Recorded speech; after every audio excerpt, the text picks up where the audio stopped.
नमस्कार। आकाशवाणी से समाचार संध्या के साथ मैं विशाल शर्मा।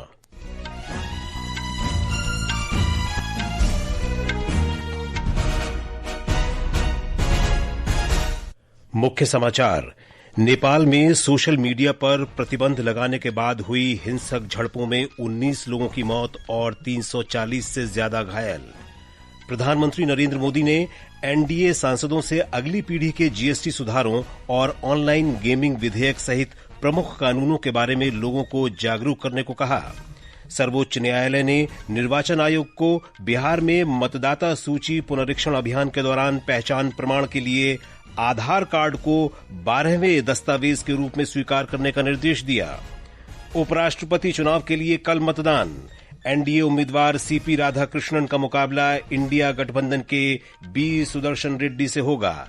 विदेश मंत्री सुब्रमण्यम जयशंकर ने सतत व्यापार को बढ़ावा देने के लिए सहयोगात्मक दृष्टिकोण अपनाने का आह्वान किया।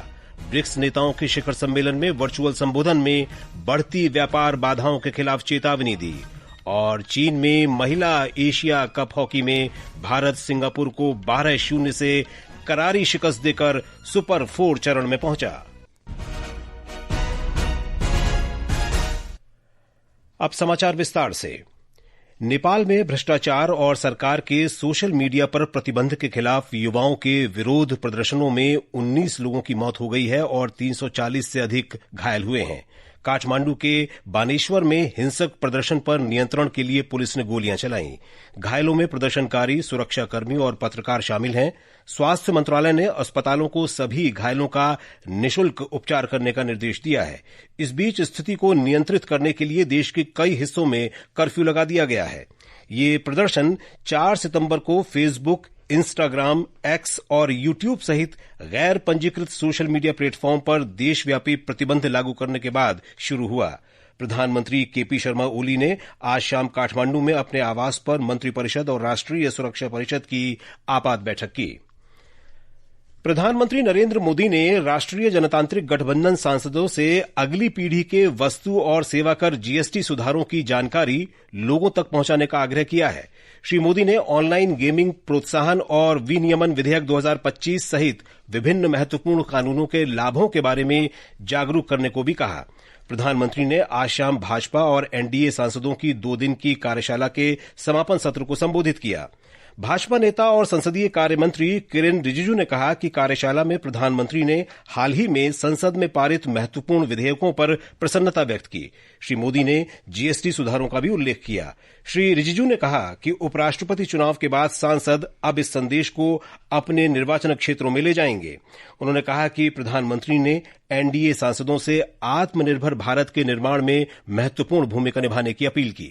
आत्मनिर्भर भारत के लिए एनडीए लीडर्स को लीडरशिप रोल प्ले करने के लिए आह्वान किया है। ये स्ट्रेस इस बात को लेकर के प्रधानमंत्री जी ने किया है कि जो स्वदेशी सामान है उसको कैसे हम आगे बढ़ाएं। अब ये माहौल बनाना है कि स्वदेशी है, ये सामान हमारा भारत में बना हुआ है, ये कहने पर गर्व महसूस करना चाहिए। वाणिज्य और उद्योग मंत्री पीयूष गोयल ने कहा है कि उद्योगों को स्वदेशी उत्पादों पर ध्यान केंद्रित करना चाहिए। इससे न केवल देश के विकास में मदद मिलेगी बल्कि वित्तीय सुरक्षा भी मजबूत होगी। नई दिल्ली में श्री गोयल ने कहा कि वैश्विक परिस्थितियों में उत्पन्न चुनौतियों के बावजूद भारत एक राष्ट्र के रूप में एकजुट है। श्री गोयल ने कहा कि जीएसटी दरों में कटौती और सरलीकरण से प्रधानमंत्री मोदी ने घरेलू मांग को बढ़ावा दिया है। जीएसटी में जो इतने बड़े बदलाव किए गए, रेट कट्स किए गए, ये हम पास ऑन करें उपभोक्ताओं को और सुनिश्चित करें कि इसका लाभ उपभोक्ता को मिले, डिमांड बढ़े, उससे हमारा उद्योग और व्यापार भी बढ़ेगा, स्वदेशी वस्तुओं के लिए आकर्षण बढ़ेगा और पूरे देश में सुख समृद्धि बढ़ेगी। प्रधानमंत्री नरेंद्र मोदी ने स्वतंत्रता दिवस पर लाल किले की प्राचीर से दीपावली तक अगली पीढ़ी के वस्तु और सेवा कर जीएसटी सुधारों की घोषणा की थी। 3 सितंबर को जीएसटी परिषद के आम आदमी पर केंद्रित करों को युक्तिसंगत बनाने की घोषणा की। आज हम नजर डाल रहे हैं खेल क्षेत्र के लिए किए गए सुधारों पर। खेल के सामानों पर जीएसटी दर 12% से कम होकर 5% हो गई है। दस्ताने, स्पोर्ट्स किट, सामान्य शारीरिक व्यायाम के उपकरण और मछली पकड़ने के गियर जैसे सभी वस्तु अब सस्ते दामों में मिलेंगे। जीएसटी परिषद ने बच्चों के खिलौने जैसे ट्राईसाइकिल, स्कूटर, पैडल कार के साथ साथ बोर्ड गेम जैसे शतरंज, कैरम, लूडो आदि खेल वस्तुओं पर भी जीएसटी 12% से घटाकर 5% करने की घोषणा की है। इस कटौती से परिवारों और छात्रों को खेल उपकरणों में अधिक राहत मिलेगी। साथ ही खेलों को बढ़ावा देने वाले संस्थानों की लागत भी कम हो जाएगी। केंद्रीय खेल मंत्री मनसुख मंडाविया ने कहा कि नए जीएसटी सुधारों से खेल वस्तुएं नागरिकों के लिए सस्ती हो जाएंगी और इससे उन्हें खेल तथा फिटनेस गतिविधियों में सक्रिय रूप से भाग लेने के लिए भी प्रेरणा मिलेगी। जो स्वदेशी शूज 2000 में मिलते थे, अभी जीएसटी 18% से कम होकर 5% हो गया, तो 1650 में मिलेंगे, यानी कि स्पोर्ट्समैन को सस्ता शूज मिलेगा। साइकिलिंग में भी जीएसटी 18% से 5% हो गया। नए कर सुधार भारत के खेल तंत्र को मजबूत करेंगे, उपकरणों को किफायती बनाएंगे और सभी आयु वर्गों की भागीदारी को बढ़ावा देंगे। रोहन के साथ आकाशवाणी समाचार दिल्ली के लिए दिलनशी आरजू। ये समाचार आकाशवाणी से प्रसारित किए जा रहे हैं। ताजा समाचार जानने के लिए आप हमारे social media handle x@AIR News Hindi को फॉलो कर सकते हैं। समाचार संध्या में आपका फिर स्वागत है। सर्वोच्च न्यायालय ने निर्वाचन आयोग को आधार कार्ड को 12वें दस्तावेज के रूप में स्वीकार करने के निर्देश दिए हैं। आधार कार्ड को बिहार में संशोधित मतदाता सूची में शामिल करने के उद्देश्य से पहचान के एक प्रमाण के रूप में पेश किया जा सकता है। मतदाता सूची में शामिल करने के लिए एकमात्र दस्तावेज के रूप में आधार कार्ड को प्रस्तुत किया जा सकता है। हालांकि न्यायालय ने अपने आदेश में स्पष्ट किया कि आधार नागरिकता का प्रमाण पत्र नहीं है। उपराष्ट्रपति चुनाव के लिए कल मतदान होगा। इस चुनाव में एनडीए उम्मीदवार और महाराष्ट्र के राज्यपाल सीपी राधाकृष्णन का मुकाबला इंडिया गठबंधन के उम्मीदवार और सर्वोच्च न्यायालय के पूर्व न्यायाधीश बी सुदर्शन रेड्डी से होगा। मतगणना भी कल ही होगी। इस वर्ष जुलाई में स्वास्थ्य कारणों से जगदीप धनखड़ के इस्तीफे देने से ये चुनाव आवश्यक हो गया था। एक रिपोर्ट।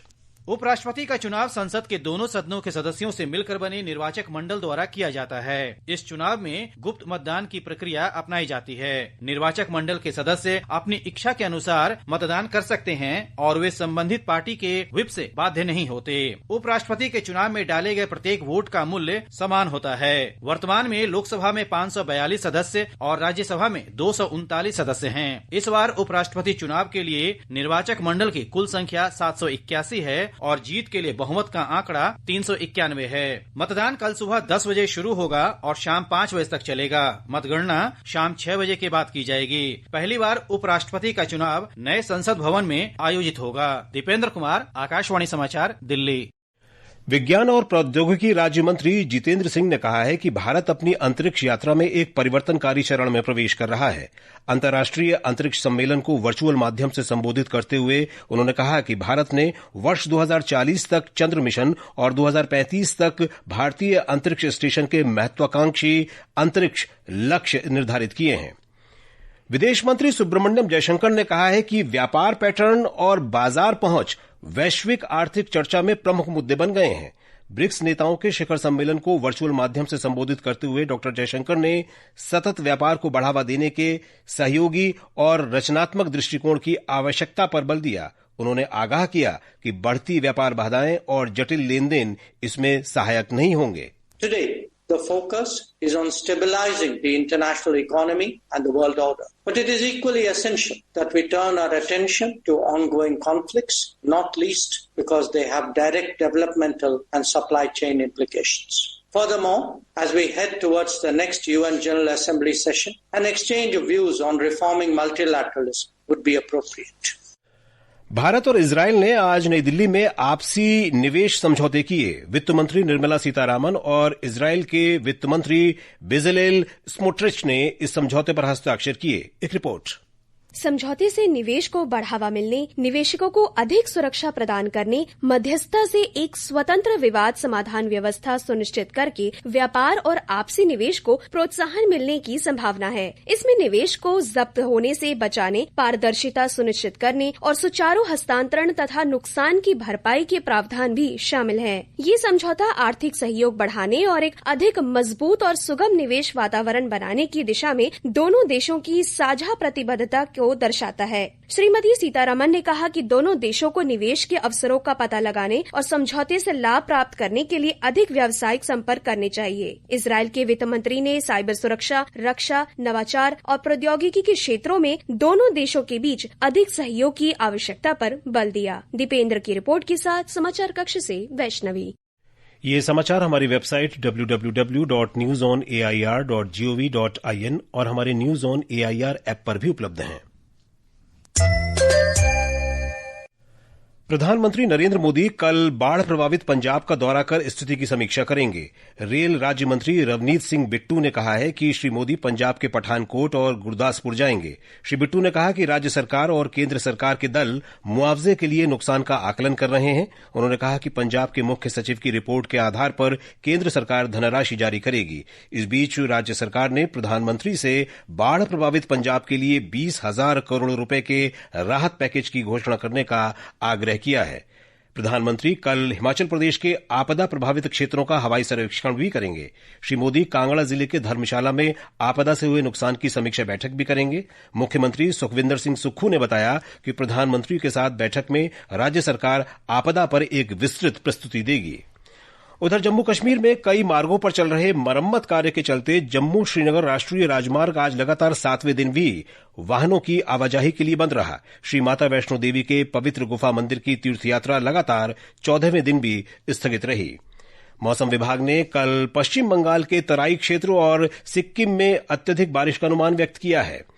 कल तक अंडमान और निकोबार द्वीप समूह, कर्नाटक, झारखंड, केरल और ओडिशा में बिजली गरजने और तेज हवा के साथ बारिश की संभावना है। राष्ट्रीय राजधानी में कल बारिश का अनुमान है। जम्मू कश्मीर में कुलगाम जिले के गुड्डर वन क्षेत्र में हुई मुठभेड़ में मारे गए आतंकियों की संख्या 2 हो गई है। सेना ने बताया कि इस अभियान में सेना का एक जूनियर कमीशन्ड अधिकारी भी घायल हुआ है। बिहार सरकार ने आंगनवाड़ी सेविकाओं और आंगनवाड़ी सहायिकाओं के पारिश्रमिक में वृद्धि करने की घोषणा की है। आंगनवाड़ी सेविकाओं का पारिश्रमिक बढ़ाकर 7,000 रुपए से 9,000 रुपए और आंगनवाड़ी सहायिकाओं का 4,000 से बढ़ाकर 4,500 रुपए कर दिया गया है। बिहार के मुख्यमंत्री नीतीश कुमार ने भारतीय हॉकी टीम के प्रत्येक सदस्य को 10 लाख रुपए की प्रोत्साहन राशि देने की घोषणा की है। मुख्यमंत्री ने विजेता टीम के सहयोगी स्टाफ के प्रत्येक सदस्य को 5 लाख रुपए की वित्तीय सहायता दी है। भारतीय टीम ने कल राजगीर में कोरिया को हराकर एशिया कप हॉकी चैंपियनशिप का खिताब जीता है। इससे पहले हॉकी इंडिया ने कप्तान हरमनप्रीत सिंह की अगुवाई वाली टीम के प्रत्येक सदस्य को 3 लाख रुपए और सहयोगी स्टाफ के प्रत्येक सदस्य को 1.5 लाख रुपए देने की घोषणा की थी। चीन में महिला एशिया कप हॉकी टूर्नामेंट में भारत सुपर 4 चरण में पहुंच गया है।